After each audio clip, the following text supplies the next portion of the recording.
ഇന്ന് ചപ്പാത്തിയും മുട്ടത്തോരനുമായിരുന്നു. മനു, നീ കഴിച്ചിട്ടുണ്ടോ?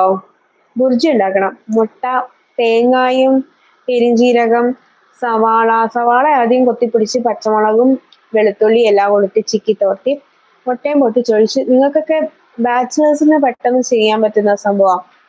എന്നിട്ട് ചപ്പാത്തിയുടെ അകത്ത് വെച്ചിട്ട് ഫില്ല് ചെയ്തിട്ട് കഴിക്കാൻ നല്ല ടേസ്റ്റാ. മനു വർഗീസ് ലൈവ് പോകുന്നില്ല, ഷോർട്സ് ഇട്ട് കിട്ടിയതാണ്.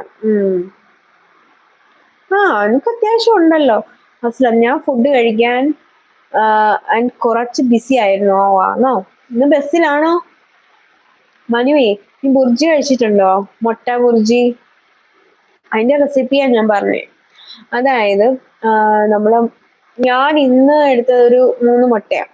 പിന്നെ ഒരു 2 സവാള വേണം. 2 സവാളയും പച്ചമുളക് ഏറെ എണ്ണം, ഒരു എരിവുള്ള ഒരെണ്ണം ഇട്ടാൽ മതി. അതും ഒരു 2 വെളുത്തുള്ളിയും കൂടെ ചതച്ചിട്ട്, തക്കാളി ഇടുന്നവരും ഉണ്ട് ഇടാത്തവരും ഉണ്ട് കേട്ടോ. അതെല്ലാം കൂടെ ആദ്യം ഒന്ന് വഴറ്റിയെടുക്കണം, ഈ സവാളയും പച്ചമുളകും എല്ലാം കൂടെ. എന്നിട്ട് ഈ മുട്ട അതിനകത്തോട്ട് പൊട്ടിച്ച് ചിക്കി തോർത്തി എടുക്കണം. അതാണ് നമ്മുടെ മുട്ട പൊരിച്ചി. ഞാൻ മുട്ടയിൽ തേങ്ങാപ്പീരയും ഉള്ളിയും മുളകും മിക്സ് ചെയ്ത് ഓംലെറ്റ് അടിച്ച് കഴിച്ചിട്ടുണ്ട്. ഇതൊന്ന് പരീക്ഷിച്ച് നോക്ക്, നിങ്ങൾക്കൊക്കെ പെട്ടെന്ന് എടുക്കാൻ പറ്റും. കുറച്ച് തേങ്ങ എടുക്കാം കേട്ടോ, ഒരു കുറച്ച്